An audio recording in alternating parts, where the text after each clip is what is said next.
जय जय श्री सीताराम, जय जय श्री राधे श्याम। सभी भक्तों के चरणों में कोटि कोटि प्रणाम। मेरा सभी भक्तों से हाथ जोड़कर निवेदन है कि मेरी बात मान लो। आप साधना की शुरुआत करें। इसमें मेरा कोई निजी स्वार्थ नहीं है। मैं आपको क्यों बता रहा हूँ? क्योंकि संतों का काम ही है साधना को करना, करवाना और फिर उसके अनुभव का प्रचार करना, इससे और भी लोग जुड़ें और वो भी लाभ उठाएं। क्योंकि मैं भी आप लोगों की तरह ही एक मनुष्य हूँ। मुझे संत महात्मा का भेष देखकर चौंके नहीं, क्योंकि फिर आप मेरी बात दूसरे रूप में ले जाएंगे। मुझे अपना मित्र ही समझें और जो भी आपके मन में संशय हो वो आप मुझसे कह सकते हैं। यथासंभव होगा मैं उसका आंसर देने का प्रयास करूँगा, क्योंकि मेरे पास इतना समय नहीं रहता है जो मैं हर बात का उत्तर दे सकूं। लेकिन संभव होगा तो आपकी जो भी समस्या है उसका समाधान करने मैं निश्चित ही करूँगा। लेकिन आप इस साधना से जुड़िए। देखिए, आप दुख से नहीं छूट सकते हैं अगर आप भगवान के नाम का आश्रय नहीं लेंगे। तो मेरी बात मानिए, आप दुखी ही रहेंगे। कोई भी आपको दुख से नहीं छुड़ा सकता, क्योंकि इस दुखमय संसार में दुख के अलावा और कुछ भी नहीं है। हमारी बात आप मान लें और भगवान के नाम की साधना करने पर आगे जो आपको दिव्य अनुभूतियाँ होंगी उसका कुछ संकेत मैं इस वीडियो के माध्यम से करूँगा। आगे आपको मैं बताऊँगा कि कैसी कैसी दिव्य अनुभूतियाँ आपके जीवन में आएंगे। इससे पहले मैं आपको एक ये बात स्पष्ट कर दूं कि बहुत लोगों का ये मत है, प्रायः उन भाइयों के भी चरणों में मैं प्रणाम करता हूँ। बहुत लोगों का ये मत है कि ये संत, ये महात्मा ये मांगते रहते हैं, ये धन के लालच में रहते हैं, ये तरह तरह के उनके मन में भेद है। भैया, मेरा आपसे हाथ जोड़ के निवेदन है, मेरा आपसे कोई स्वार्थ नहीं और मैं किसी से भी धन की इच्छा नहीं करता। अरे धन वैभव तो उसके आसपास मारा मारा फिरता है जो भगवान के नाम के आश्रय लेता है, जो भगवान की भक्ति करता है। उसको कभी धन के बारे में नहीं सोचना पड़ता। ये आपकी बहुत बड़ी भूल है। हाँ, मैं ये मानता हूँ कि साधु का वेश धर के कोई ठग सकता है, लेकिन आप ये मानिए सब साधु थोड़ी न ऐसे हैं।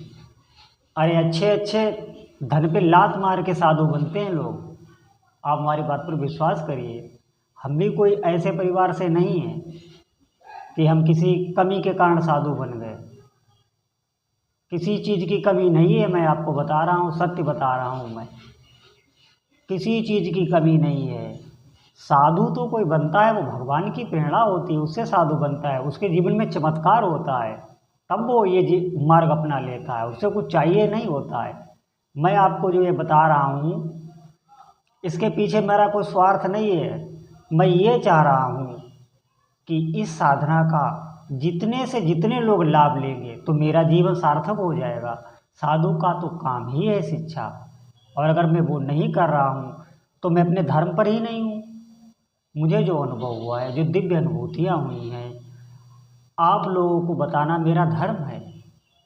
मैं आपको बता रहा हूँ कि आप इस मार्ग पर चलिए, आपके सारे दुखड़े दूर हो जाएंगे।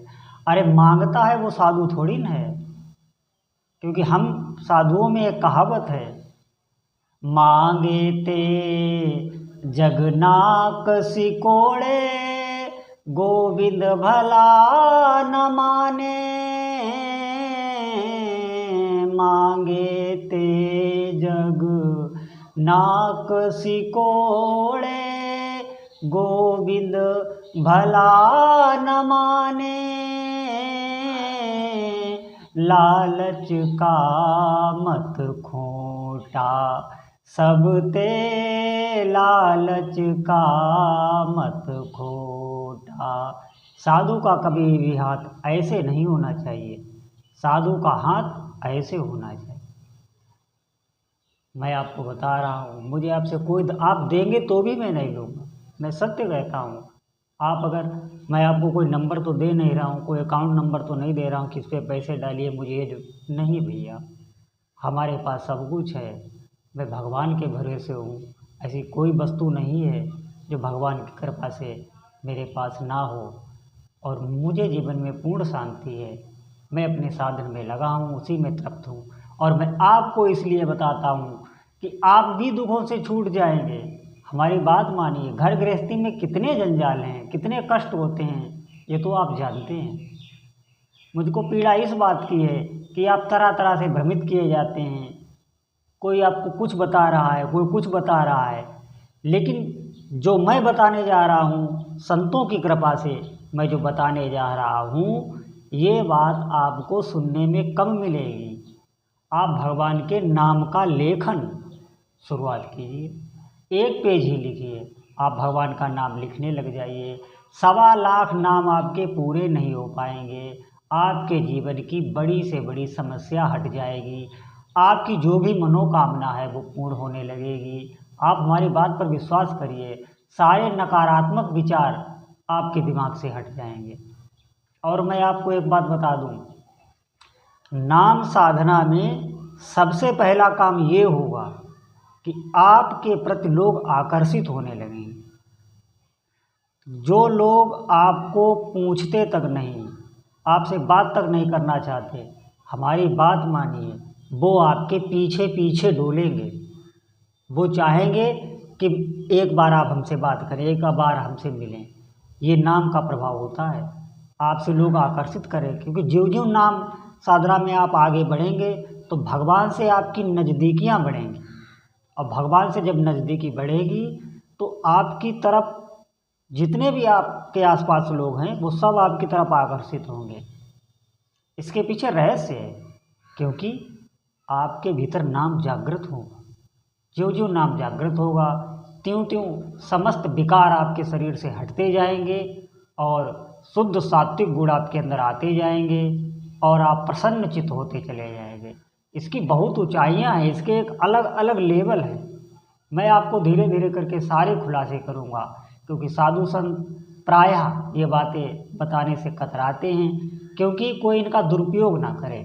जब लोग आपसे आकर्षित होंगे तो आप उनके प्रति सच्ची ही भावना रखना और उनको भी इसी मार्ग पर लगाने की चेष्टा करना, क्योंकि यही सत्य मार्ग है।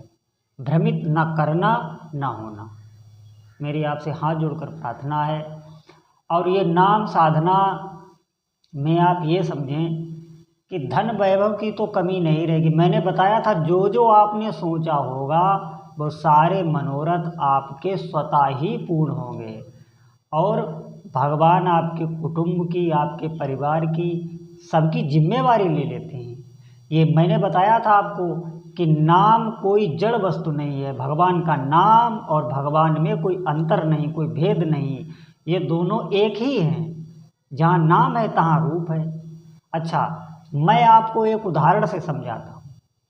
जैसे आप अपने मित्रों के साथ किसी चर्चा में व्यस्त हों, अगर आप अपने मित्रों के साथ कोई गपशप या किसी भी चर्चा में व्यस्त हों, बिल्कुल तल्लीन हों, और पीछे से आपको अचानक कोई आपका नाम ले, तो आप देखना, आप तुरंत मुड़ के देखेंगे और फिर आप तल्लीन हो जाएंगे चर्चा में। उसके बाद फिर कोई पीछे से नाम ले, फिर आप देखना, फिर आप बार बार मुड़ के देखेंगे किसी ने मेरा नाम लिया, क्योंकि नाम आपसे जुड़ा है, आप नाम से अलग नहीं हैं। ऐसे ही भगवान और भगवान के नाम में कोई अंतर नहीं, वो एक दूसरे से जुड़े हैं, जैसे पतंग और डोर। आप हमारी बात मानिए, आप भगवान का जिस दिन से नाम लेखन शुरुआत करेंगे उसी दिन से भगवान की आप पे दृष्टि हो जाएगी। और भगवान उसके वशीभूत होने लगते हैं। सुमेरी पवन सुत पावन नामो, अपने बस करि राख्यऊ रामो। आप देखिए नाम का प्रभाव। और जो भी संत महात्मा, जो भी साधक, जो भी ऊपर उठे हैं, जिनका भी इस जगत में प्रकाश हुआ है, आप हमारी बात मानिए, उसके पीछे सिर्फ नाम साधना ही है और कोई साधना नहीं है। और कलयुग में और कोई साधना फलीभूत भी नहीं है। कलयुग में भगवान का नाम ही एक, केवल नाम का ही आप आश्रय लीजिए, वही फल देता है। बाकी साधनाएं निष्फल हो जाती हैं, आप करके देख लीजिए। और कोई, क्योंकि कोई भी वस्तु पदार्थ सब अशुद्ध है भैया, बात मानिए हमारी। नाम ही भगवान का एक शुद्ध है। कलियुग केवल नाम आधारा, सुमिरी सुमिरी नर उतरहि पारा। उमा कहीं मैं अनुभव अपना, सत हरि भजन जगत सब सपना। तो भगवान के नाम में आप प्रीति करिए। और आपको एक बात ये स्पष्ट कर दूं कि जब आप भगवान का नाम लेखन आरंभ करेंगे या भगवान का नाम जब आरंभ करेंगे, तो आपका मन आपको परेशान करेगा, क्योंकि मन उसमें लगना नहीं चाहेगा। ये सबके साथ होता है। आप हमारी बात मानिए, आप कथा लगा लेना, भजन लगा लेना, भजन सुनते जाइएगा, नाम लेखन करते जाइएगा। ऐसे आपको ये मन लगने नहीं देगा। आप 1 पृष्ठ 2 पृष्ठ जो भी लिखें, रोज़ श्रद्धा भाव के साथ लिखें। और जब आपको समय मिले कोई भी कार्य करते समय, तो आप नाम को धीरे धीरे गुनगुना भी सकते हैं। गुनगुनाते जाइए, काम करते जाइए। अरे आप देखिएगा, आपके जीवन में, आपके आसपास का माहौल, आप जो कार्य भी कठिन समझते हो, जो काम आपसे जीवन में नहीं हो पा रहा है, और जिस काम की आपके अंदर आकांक्षा ही रही हो कि शायद मैं ऐसा कर पाऊँ, आप बात मानिए, आप भगवान की नाम साधना का शुभारंभ कीजिए। आप वही काम प्रसन्नता से कर पाएंगे जो आपके लिए संभव था। हमारी बात मानिए, आप जंगल में भी चले जाएंगे, वहाँ भी मंगल होने लगेगा, वहाँ भी दिव्य वातावरण होने लगेगा, वहाँ भी प्रसन्नता का माहौल छाने लगेगा। ये भगवान के नाम की सामर्थ्य है।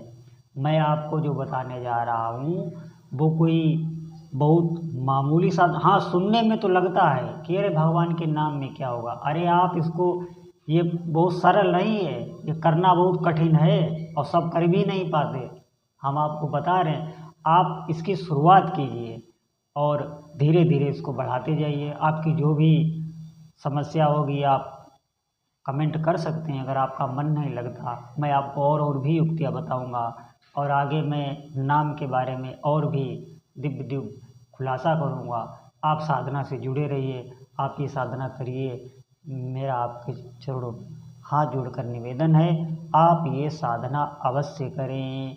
आप बिल्कुल प्रसन्नचित्त हो जाएंगे, पूर्ण शांति, पूर्ण आनंद में डूब जाएंगे। कोई भी मनोकामना आपकी बाकी नहीं रहेगी। बोलो जय जय श्री सीताराम।